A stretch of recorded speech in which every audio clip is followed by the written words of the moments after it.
ইসলাম vote দেবো, আমি দাঙ্গাশিকে vote দেবো না, নৌকায় আর দেবো না। কেন দিবেন না?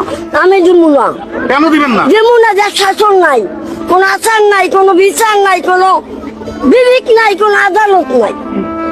জামাত ইসলাম পাশ করলে কি করবে আপনাকে? আমারে করবে, আমি একটু পর্দায় যদি আল্লাহ রাহে, আল্লাহ যদি ইমান সবার জন্য যদি আনে, আমি এইটাই সবচেয়ে ভালো পাবো।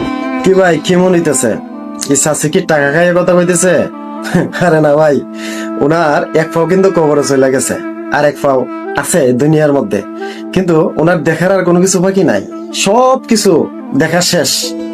কিন্তু এই বয়সে আইসা ওনার সবচেয়ে মূল্যবান একটা কথা বলছে, আমার কাছে অত্যন্ত ভালো লাগছে।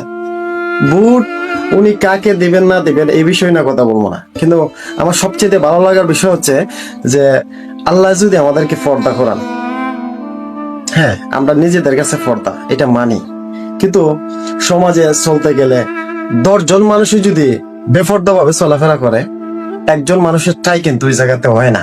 একটু কাজে না কাজে শয়তানের আখ্যা থাকবো যে জায়গার মধ্যে বেশি, এই জায়গার মধ্যে একজন ভালো মানুষ টিকা থাকাটা একটু কঠিন।